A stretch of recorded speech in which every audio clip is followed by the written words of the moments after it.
여호와께서 말씀하신 대로 사라를 돌보셨고 여호와께서 말씀하신 대로 사라에게 행하셨으므로 사라가 임신하고 하나님이 말씀하신 시기가 되어 노년의 아브라함에게 아들을 낳으니 아브라함이 그에게 태어난 아들 곧 사라가 자기에게 낳은 아들을 이름하여 이삭이라 하였고 그 아들 이삭이 난 지 8일 만에 그가 하나님이 명령하신 대로 할례를 행하였더라. 아브라함이 그의 아들 이삭이 그에게 태어날 때에 100세라. 사라가 이르되 하나님이 나를 웃게 하시니 듣는 자가 다 나와 함께 웃으리로다. 같이 읽습니다. 또 이르되 사라가 자식들을 젖먹이겠다고 누가 아브라함에게 말하였으리오마는 아브라함의 노경에 내가 아들을 낳았도다 하니라. 아멘. 드디어 21장에서 아브라함이 아들을 낳습니다. 이삭이 태어났는데요. 자, 이 말씀을 이렇게 하나님의 때라고 하는 관점으로 몇 가지를 살펴볼 수 있는데, 우선 1절 보시면 여호와께서 말씀하신 대로 사라를 돌보셨고 여호와께서 말씀하신 대로 사라에게 행하셨으므로. 두 번 반복되는 게 뭐죠? 여호와께서 말씀하신 대로죠. 여호와께서 말씀하신 대로가 반복이 되고 있습니다. 상당히 강조하는 것이죠. 결국은 하나님이 말씀하신 대로 이루신다는 것을 두 번을 강조함으로 이야기해 주고 있는 것이죠. 사람은 말한 대로 하지 못하는 경우가 많습니다만은 하나님은 말씀하시면 이루십니다. 아멘. 민수기 23장 19절 한번 들어보세요. 하나님은 사람이 아니시니 거짓말을 하지 않으시고 인생이 아니시니 후회가 없으시도다. 사람과 다르단 말입니다. 어찌 그 말씀하신 바를 행하지 않으시며 하신 말씀을 실행하지 않으시랴. 그때 물음표로 끝나는 거예요. 어찌 하나님은 사람이 아닌데 그분이 말씀하신 것을 실행하지 않겠느냐. 하나님은 말씀하신 대로 반드시 이루신다 하는 겁니다. 그래서 25년 만에 아이를 낳은 거예요. 약속하시고 25년 만에. 여러분 이 말씀을 보면서 와, 25년이나 걸렸어? 이렇게 볼 수도 있지만 이렇게 생각해 볼 수도 있어요. 하나님은 약속하시고 말씀하시고 25년이라는 굉장히 긴 시간이 흘러갔음에도 불구하고 그때서도 약속을 이루시더라. 이렇게 볼 수도 있잖아요. 이렇게 본다면 하나님은 말씀하신 대로 이루신다. 저는 성경에서 하나님이 약속을 이루신다는 이 말씀을 이렇게 듣고 보고 묵상할 때마다 항상 생각나는 게 뭐냐면 이거거든요. 구약에 있는 모든 약속은 신약에서 전부 다 성취가 되었고요. 신약에서 예수님이 하신 약속도 성취가 되었는데 딱 하나만 남았어요. 뭡니까? 주님이 다시 오신다. 주님이 다시 오신다. 그 약속만 남아있는 거예요. 그래서 하나님이 말씀하신 대로 반드시 이루신다 하는 것을 정말 믿는다고 한다면 우리는 주님이 다시 오신다 하는 약속도 믿을 수 있다. 이걸 우리가 먼저 보여주는 거죠. 2절에 보면 사라가 임신하고 하나님이 말씀하신 시기가 되어 노년에 아브라함에게 아들을 낳으니 이렇게 되어 있습니다. 여기 시기라고 하는 말이 모에드라는 히브리어를 쓰고 있는데 이 모에드라고 하는 이 단어는 하나님이 정하신 시간을 말하거든요. 하나님이 정하신 시간이 되었을 때 아들을 주었다는 거예요. 그러니까 하나님은 반드시 말씀하신 대로 약속을 이루시거든요. 근데 언제 이루시느냐? 내가 다급할 때가 아니고 하나님이 정하신 시간이에요. 하나님이 정하신 시간. 그때 반드시 이루신다예요. 그런데 이 하나님이 정하신 시간은 우리는 항상 미래를 알지 못하기 때문에 지금 당장이요, 너무 급해요, 한시도 참을 수가 없어요, 막 그렇게 하지만 하나님이 정하신 시간은 정해져 있단 말이죠. 하나님은 이 부분에 대해서 타협하지 않으세요. 내가 아무리 조급해도 엉엉 울어도 하나님이 정하신 시간이 되지 않으면 안 하세요. 타협하지 않는다고요. 왜 그런지 아십니까? 하나님이 정하신 시간이 우리에게 최고의 축복이기 때문이에요. 우리 한번 구약의 이야기 한번 해볼까요? 에스더서로 한번 우리 가보죠. 간다고 하는 게 생각하라는 것이 찾으라는 얘기가 아니에요. 한번 그 에스더서 생각을 해봅니다. 하만이라는 사람이 유대인들을 진멸하기 위해서 교묘한 계획을 세우고 왕의 도장을 받고 시행하려고 하지요. 하만은 아말렉 사람이었기 때문에 이스라엘과 대적이거든요. 그래서 이스라엘 유대인들을 페르시아 지역 안에 있는 모든 유대인들을 완전히 죽이고 싶어요. 그래서 그 계획을 가지고 왕의 도장을 받으려고 딱 대기하고 있는 그 시점에 어떤 일이 있었느냐. 왕이 잠이 오지 않아가지고 그냥 일어나서 뒤척뒤척 하다가 궁중일기를 읽게 된 거예요. 왕궁에서 있었던 모든 일들을, 옛날부터 있었던 일들을 쭉 기록한 궁중일기를 쭉 읽다가 어떤 한 대목에 눈이 꽂힙니다. 어떤 대목이냐면 이전에 왕을 시해하려고 하는 사건이 있었거든요. 두 사람이 왕을 죽이려고 암살하려고 모의를 했었는데 그거를 누가 알려줬느냐면 모르드게라는 사람이 알려준 거예요. 모르드게가 누구냐? 하만이 진멸하려고 하는 유대인의 대표거든요. 에스더의 친척이기도 하고, 그 모르드게가 왕이 시해 당할 뻔한 일을 이렇게 알려줌으로 인해서 왕이 산 거예요. 근데 왕이 하필 그 시간에 그 대목을 읽게 된 거예요. 그러면서 의문이 생깁니다. 맞아. 이 모르드게라고 하는 이 사람 때문에 내가 살게 됐지.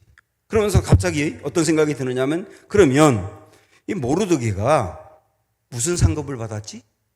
이런 생각이 드는 거예요. 왕이 죽을 뻔했는데 왕을 살려줬으면 굉장히 큰 일이지 않습니까? 상급을 줘야 되잖아요. 근데 상급을 안 줬어요, 그때. 상급을 안 줬다고요. 이 모르드게 입장에서는 내가 이렇게 큰 일을 했는데 그래도 나한테 상급을 줬어야 되는 게 아닌가. 굉장히 아쉽지 않습니까? 근데 지나갔단 말이죠. 그런데 바로 그때 왕이 그 질문이 생기면서 한번 물어봐야지 하고 밖에 누가 있느냐 그러니까 하만이 이렇게 결제 맡으려고 기다리고 있다가 하만입니다. 들어와봐. 이렇게 하면서 그때 그 사건이 있을 때 상급을 줬냐? 안 줬습니다. 해가지고 모르드게에게 상급을 줘라 이렇게 돼버린 거예요. 그래서 하만이 세우고 시행하려고 했던 그 계획은 물론 그 뒤에 에스더의 어떤 그 노력도 있었지만 수포로 돌아가게 되거든요. 여러분 여기에서 하나님의 타이밍을 한번 생각을 해보세요. 하나님이 그때 모르드게에게 상급을 받게 했다면 그 이후에 결정적인 위기의 순간에 그냥 지나가는 거거든요. 그런데 그때 받지 못한 것이 너무나 아쉽고 쓸쓸할 수 있지만 그런 결정적인 순간을 위해서 하나님이 남겨놓았던 것이죠. 여러분이 하나님의 타이밍을 신뢰하시나요? 그리고 하나님이 정하신 그때, 모에드라고 하는 그때는 우리에게 최고의 축복의 시간이라는 거예요. 이거를 신뢰하면 되는 겁니다. 자, 또 하나. 그러면 왜 사라와 아브라함이, 여기에도 노년에 그런 말 참 많이 나왔고 아브라함 나이가 100세였다는 말도 언급하고 있는데 왜 100세라고 하는, 그리고 사라가 90세라고 하는 그 노년에 아들을 주었는가 하는 거예요. 이게 하나님의 때라고 했는데 말이죠. 왜 그랬는가? 하나님은 하나님의 때를 우리가 이해할 때, 그때가 언제지? 언제일까라고 이해할 때 하나의 힌트가 뭐냐면 우리의 노력과 우리의 힘과 우리가 가지고 있는 어떤 가능성이라고 하는 것들이 완전히 무너졌을 때, 그때가 하나님의 때인 경우가 많아요. 아브라함과 사라도 인간적인 육체적인 완전한 절망이거든요. 자녀를 낳을 수 없는 상황, 경수가 끊어졌다고 했어요. 생리가 끊어졌다고. 사라가.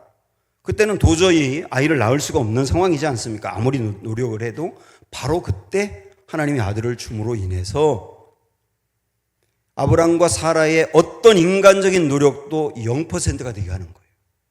그리고 그 모든 것들을 하나님이 이루셨다고 고백할 수밖에 없는 거예요. 하나님 우리의 구원도 말이죠. 우리의 구원도 0%의 우리의 노력, 구원을 위한 우리의 노력을 0%로 만들어버리거든요. 그리고 우리의 구원은 100% 하나님의 은혜거든요. 여기에 뭐 우리가 그래도 뭐 10% 노력을 해야죠. 그럼 복음을 모르는 거예요.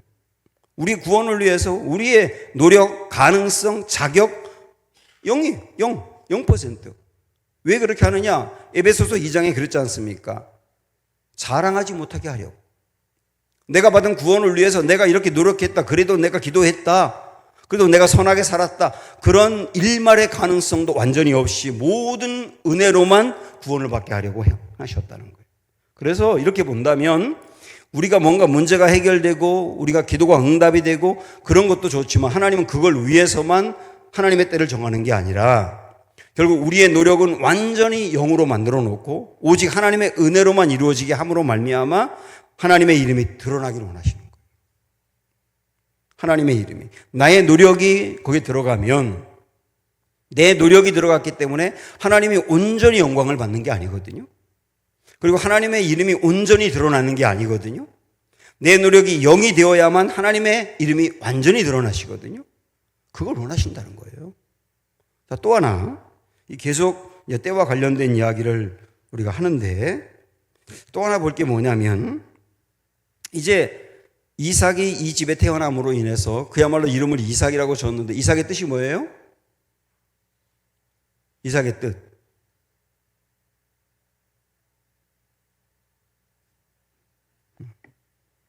지금 여러분이 하고 있는 겁니다. 웃음입니다. 웃음. 이삭의 이름의 뜻이 웃음인데 자, 이 웃음이라고 하는 걸 놓고서 가만히 생각을 해보니까 자, 여러분 그동안에 저하고 이 아브라함 얘기를 쭉 이제 해왔으니까 기억을 한번 해보세요. 창세기 17장에서 하나님이 아브라함에게 13년 만에 나타나가지고 내가 너에게 아들 줄게. 그러니까 그때 아브라함이 어떻게 했느냐면 고개를 숙이고 웃었다고 되어 있어요. 여러분 그거 기억나세요?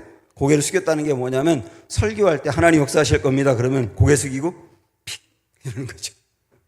전혀 믿음으로 받지 않는 거예요. 믿음이 바닥에 된 상태였거든요. 그때가. 그게 17장에서 아브라함의 반응이었단 말이죠.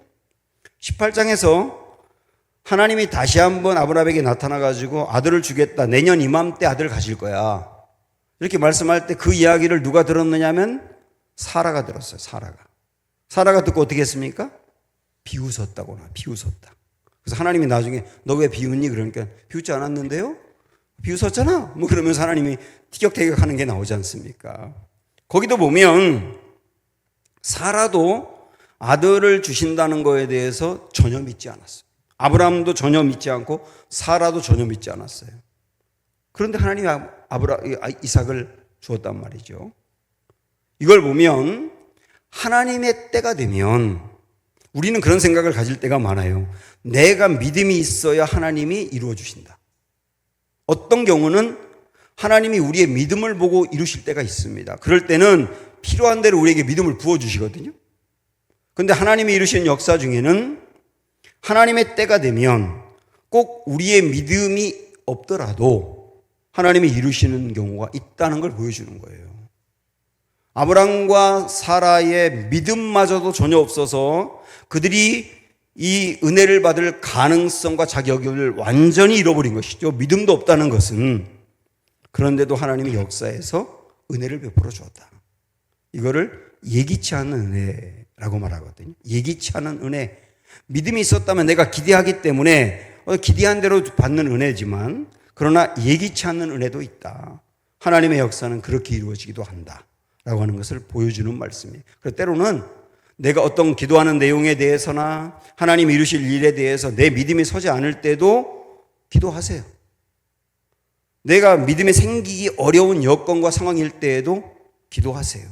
하나님은 때로 우리 믿음을 보지 않고도 하나님의 때에 역사하신다. 이걸 보여주기 때문입니다. 자, 이렇게 해서 21장에 나오는 이삭이 태어나는 전반부 이야기를 볼 수가 있는데 그 다음에 이제 그 중간부터 후반부 이야기로 가면 이제 이삭이 태어난 후에 있었던 일이 기록이 되어 있어요. 한번 8절 9절 보시죠. 어떤 일이 있었는가? 아이가 자라매 젖을 떼고 이삭이 젖을 떼는 날에 아브라함이 큰 잔치를 베풀었더라. 사라가 본즉 아브라함의 아들 애굽 여인 하갈의 아들이 이삭을 놀리는지라. 그러니까 이스마엘이 이삭을 놀렸다 이렇게 나옵니다. 그러자 사라가 그 다음에 남편에게 저 이스마엘과 제 엄마 하갈을 내쫓아요 이렇게 말하는 장면이 나와요. 여러분 이걸 그냥 표면적으로 보면 야 사라 성격 장난 아니다. 애들끼리 놀리고 그럴 수 있지. 그것 때문에 아니 이스마엘을 내쫓으라고 하냐 이렇게 볼 수 있는데 여러분 여기서 놀렸다라고 하는 말이 그냥 메롱 그게 아니에요. 메롱하니까 너 저 내쫓아 이게 말이 안 되잖아요. 여기 놀렸다는 말을 한번 잘 볼 필요가 있는데요. 우선 이 놀렸다는 말을 보기 전에 지금 이게 언제 일어난 일이냐면 이삭이 젖을 떼는 날이라 그랬거든요. 이삭이 젖을 떼는 날. 이때 당시에 기록에 보면 아이가 젖을 3살에서 5살까지 먹었다 그래요.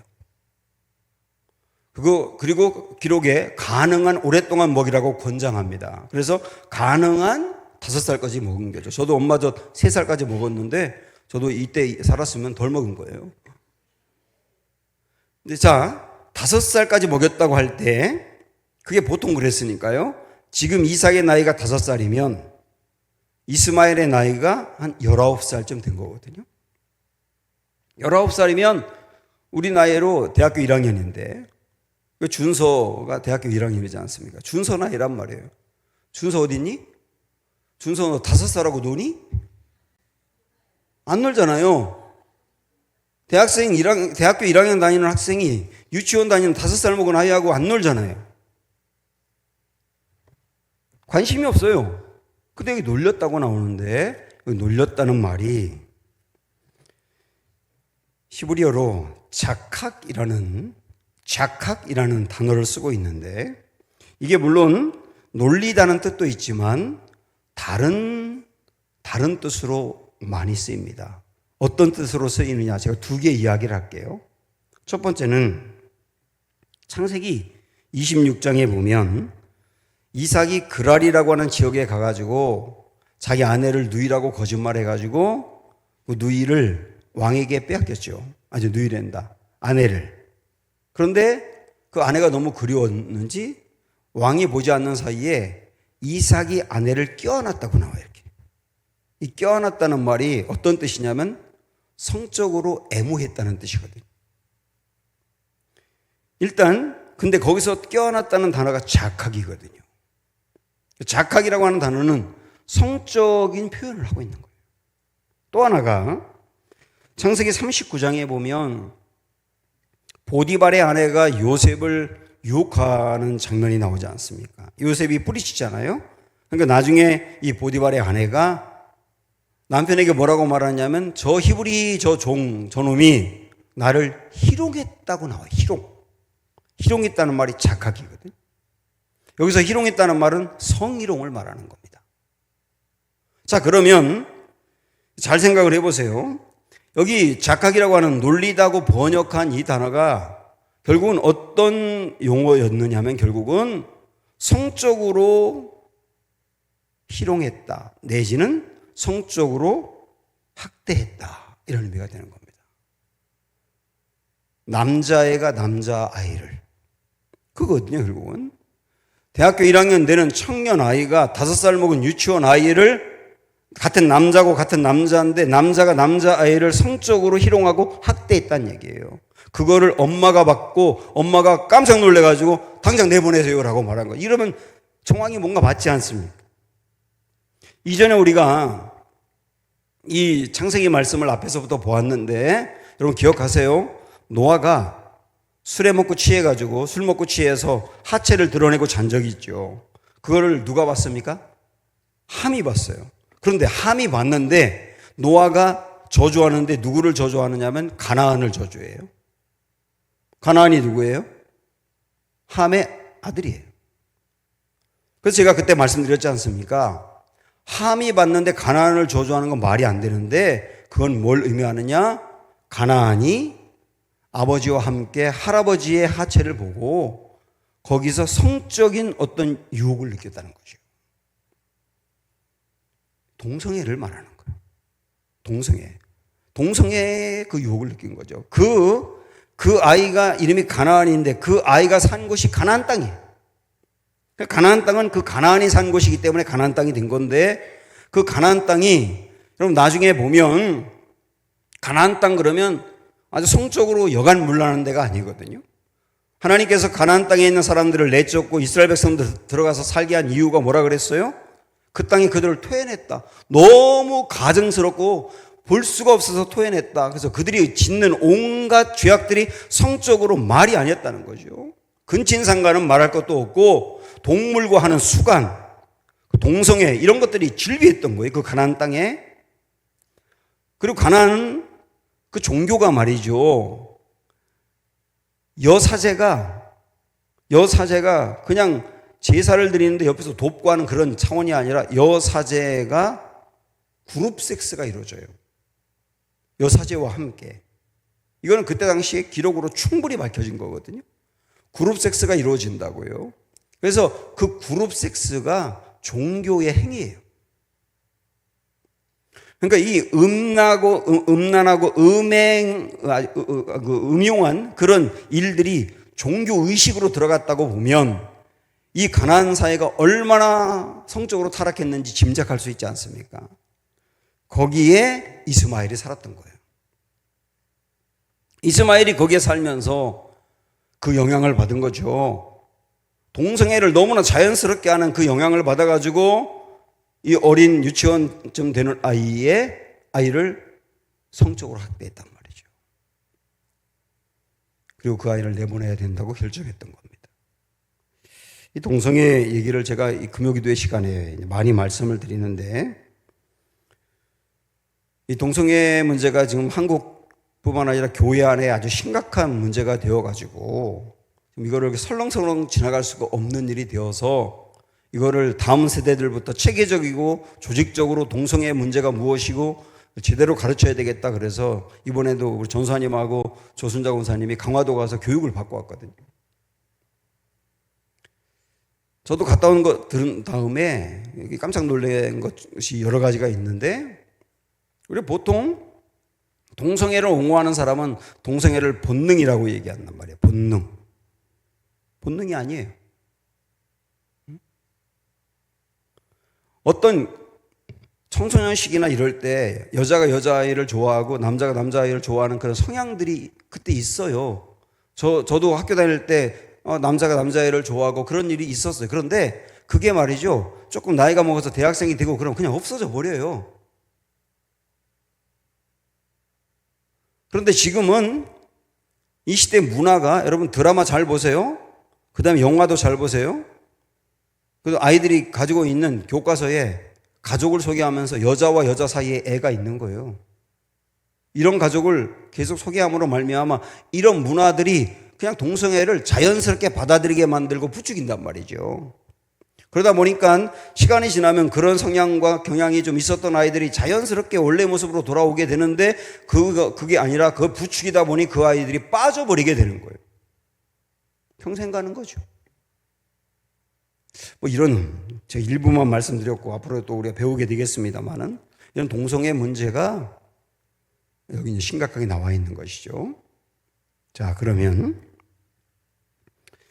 사라가 아브라함에게 저 녀석 내보내세요.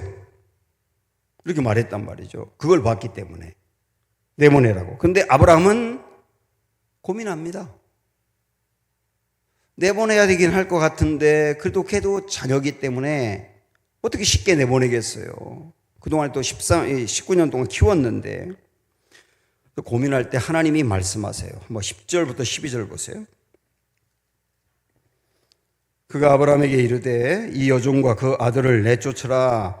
이 종의 아들은 내 아들 이삭과 함께 기업을 얻지 못하리라 하므로 아브라함이 그의 아들로 말미암아 그 일에 매우 근심이 되었더니 고민하는 거죠. 12절에서 하나님 뭐라고 말씀하시는지 보세요. 하나님이 아브라함에게 이르시되 내 아이나 내 여종으로 말미암아 근심하지 말고 사라가 내게 이런 말을 다 들어라.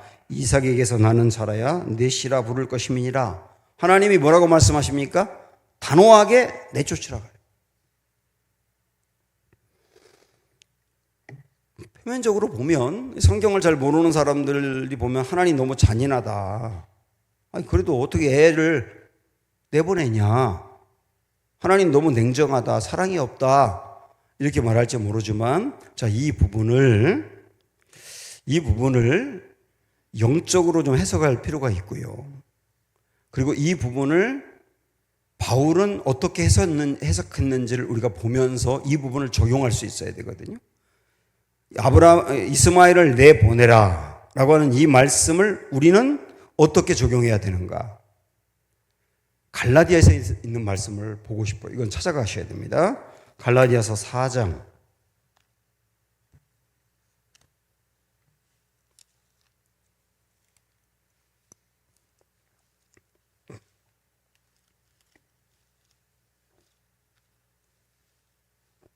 307쪽.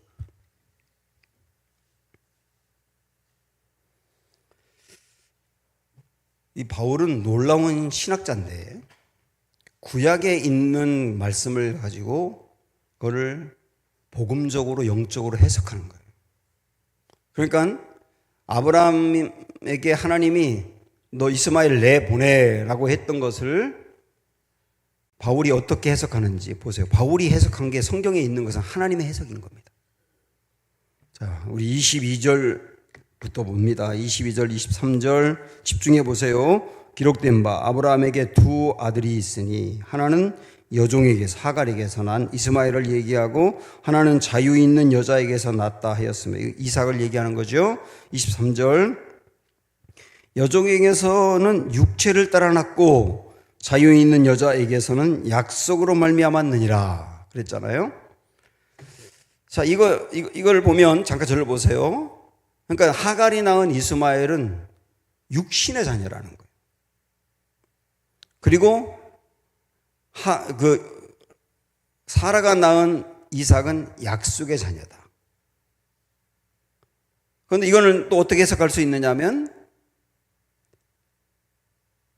우리가 말이죠. 원래 엄마 뱃속에서 태어나서 살 때 육신의 자녀였거든요. 육신의 자녀. 그러다가 주님을 만남으로 말미암아 다시 태어나게 됐죠. 그건 성령으로 다시 태어난 것이죠. 약속의 자녀로 태어난 거예요. 이렇게 나눌 수 있는 거예요. 그러니까 우리 안에 이 아브라함 가정 안에 이스마엘과 이삭 두 사람이 함께 살았던 것처럼 우리 안에도 육신의 그 모습과 성령으로 다시 태어난 두 모습이 공존하고 있다는 거예요. 여러분께서 주무시지 마세요. 중요하니까 눈 감고 듣지 마세요. 눈 뜨고 들으세요. 헷갈리잖아요, 제가. 내가 구원받기 전에 옛사람이 있어요, 옛사람. 그 옛사람을 이스마엘로 보는 거예요. 육신의 사람, 옛사람. 그런데 성령으로 인하여 새 사람이 됐지 않습니까? 이걸 이삭으로 보는 거예요. 한 집안 안에 이스마엘과 이삭이 함께 있었던 것처럼 우리 안에도 우리가 구원받았음에도 불구하고 우리 안에는 옛사람의 모습이 여전히 살고 있고 새 사람의 모습이 있다. 이게 내 안에 공존합니까? 안 합니까? 공존하고 있단 말이에요. 이렇게 지금 해석해 가고 있는 겁니다. 그런데 자, 이번에 29절로 가보면 그러나 그때 육체를 따라 난 자가 성령을 따라 난 자를 박해한 것 같이 이제도 그러하도다 그랬잖아요. 이스마엘이 이삭을 놀렸다고 했지 않습니까? 그것처럼 지금도 그러하다. 그러면 우리 안에 두 개가 공존한다 그랬는데 옛사람의 모습과 새사람의 모습이 함께 공존하는데 옛사람의 모습이 새사람을 학대한다는 거예요. 놀린다는 거예요. 그래서 내 안에 구원받기 이전에 옛사람의 모습이 구원받고 새사람이 된 나를 계속 억압하고 박해해가지고 자꾸 옛사람대로 살아가도록 나를 끈다는 얘기죠. 실제 그렇지 않습니까? 우리 안에. 구원받았는데 구원받지 못한 사람처럼 자꾸 살도록 우리를 충동하고 우리를 이끌어가는데 이스마엘이 힘이 강했던 것처럼 내 안에 있는 육체의 힘이 강할 때가 많단 말이에요. 그래서 이 옛사람의 모습을 쫓아내야 되는 거예요. 쫓아내야 되는데 아브라함이 쫓아내기를 꺼려 했지 않습니까? 그처럼 우리 안에 옛사람의 모습을 쫓아내야 되는데 우리도 꺼려 하는 거예요.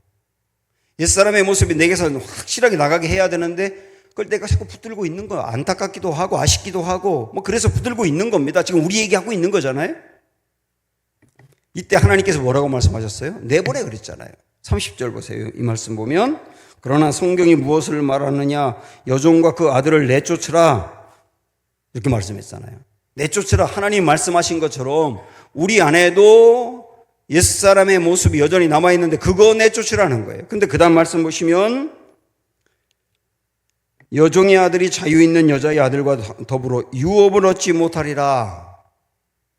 우리가 옛사람의 모습을 내쫓지 아니하고 여전히 새 사람이 됐음에도 불구하고 그거 끌어안고 함께 공존하며 살고 있으면 우리 안에 하나님 나라가 이루어지지 않는다는 거예요. 그렇죠?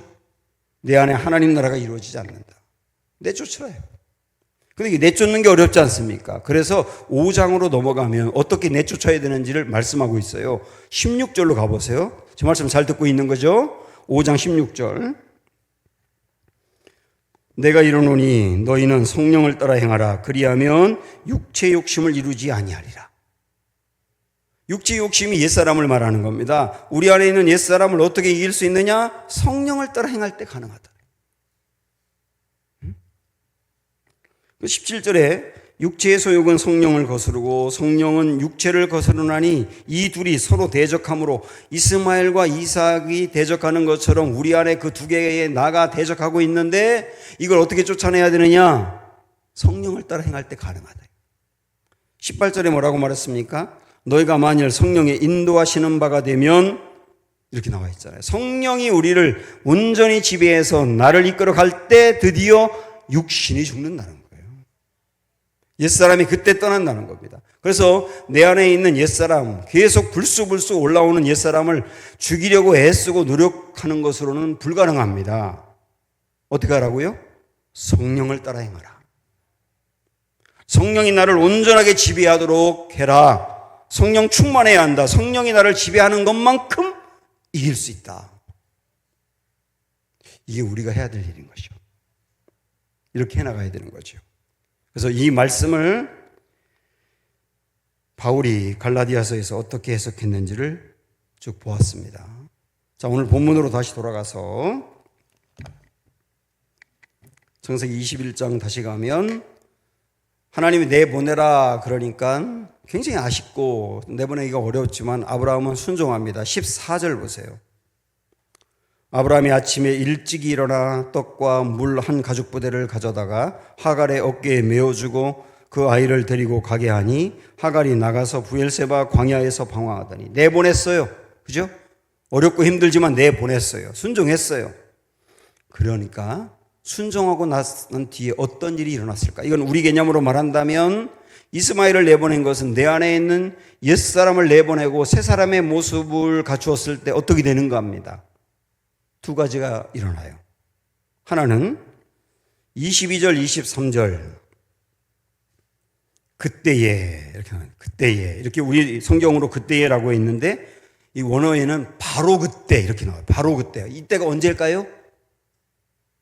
이스마엘을 내보낸 직후 이렇게 내보낸 직후 무슨 일이 일어납니까? 아비멜렉과 그 군대 장관 비골이 아브라함에게 말하여 이르되 내가 무슨 일을 하든지 하나님이 너와 함께 계시도다. 여기 아비멜렉이 누구예요? 이 아비멜렉이 지난 20장에서 우리가 봤지 않습니까? 아브라함이 아내 사라를 누이라고 거짓말했다가 이 사람한테 꾸중 들었잖아요. 그러니까 이 사람이 볼 때 아브라함이 얼마나 우스워 보였겠어요. 하나님 선지자라고 하긴 했지만 그랬는데 이 본문에 보니까 그 아비멜렉이 아브라함을 찾아온 거예요. 그러면서 하는 말이 뭐냐면 내가 가만히 보니까 내가 무슨 일을 하든지 하나님이 너와 함께 하는구나. 그러면서 23절에서 그런즉 너는 나와 내 아들과 내 손자에게 거짓되이 행하지 아니하기를 이제 여기서 하나님을 가리켜 내게 맹세하라. 내가 내게 후대한 대로 너도 나와 네가 머무는 이 땅에 행할 것이니라. 무슨 말입니까? 이런 얘기입니다. 쉽게 말씀드리면 아브라함 여기 떠나지 말고 우리와 함께 살아.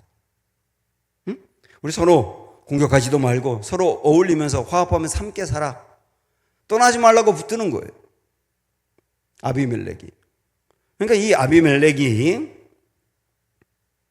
아브라함을 보고서 아브라함의 신앙을 인정하는 것이죠. 이 하나님 함께하는 사람 확실해. 언제 그랬다고요? 이스마엘을 내쫓고 난 다음에. 우리 안에 옛사람을 벗어버리고 새 사람의 모습으로 사는 것을 세상 사람들이 볼 때 그때 인정할 거예요. 그리고 바로 이때 우리에게 영적 파워가 생길 겁니다. 세상 사람들도 당신을 보니까 하나님이 계신 것 같아요 라고 심정적으로 인정하는 게 언제냐면 우리 안에 새 사람의 모습으로 살아갈 때예요. 그러나 우리가 새 사람의 모습이 아니라 옛 사람의 모습을 가지고 살아갈 때는 영적 파워가 없는 거예요. 영적 파워가 없다는 것은 내가 뭐라고 말을 해도 그 사람이 듣지 않는다는 얘기예요. 순종한 다음에 영적 파워가 생긴다. 이거 하나 붙드시고, 또 하나는 33절로 가서 봅니다. 아브라함은 브엘세바에 에셀나무를 심고 거기서 영원하신 여호와의 이름을 불렀으며, 이렇게 나옵니다.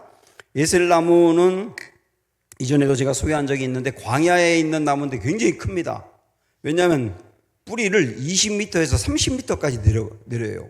그래서 수분이 있는 곳으로 하여튼 어떻게 해서든지 뿌리를 내려가지고 그 비가 내리지 않는 광야에서도 싱싱하게 살아있거든요.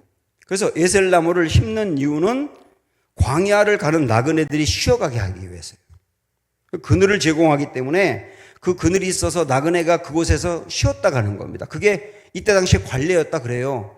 아브라함이 그 에셀나무를 심었습니다. 그런데 자 보세요. 에셀나무를 심었는데 다시 보면 에셀나무를 심고 거기서 영원하신 여호와의 이름을 불렀다, 이렇게 나옵니다. 이 불렀다라는 말이 히브리어로 카라라고 하는 단어인데 불렀다는 의미보다는 전했다는 의미가 강하거든요. 그래서 에셀나무를 심고 그 그늘을 제공한 다음에 그곳에 나그네들이 왔을 때 아브라함이 그곳에서 여호와의 이름을 전했다, 이렇게 말할 수 있는 거예요. 여호와의 이름을 전했다. 그래서 아브라함은 이스마엘을 내쫓고 성령을 따라 사는 사람이 되었을 때 그를 통해서 하나님이 증거가 된 것이죠. 그 증거가 된 것이죠. 우리도 우리 안에 옛사람을 벗어버리고 새 사람의 모습으로 살 때 드디어 우리를 통하여 예수님이 나타나기 때문에 예수님이 증거되는 거예요. 이게 순종한 사람이 받는 은혜다. 영적 파워가 생기고 주님을 증거하게 된다. 그 설득력이 생기게 된다. 아까 아멘 하더니 전도 얘기 나오니까 또 아멘 안 하고, 아멘 안 해도 상관없어요. 우리 안에 있는 옛사람 이스마엘, 요놈의 자식을 내보내야 된단 말이에요. 오늘 이거 붙들고 기도하고 성령 붙들고 기도해서 성령으로 충만한 은혜가 있기를 축원합니다.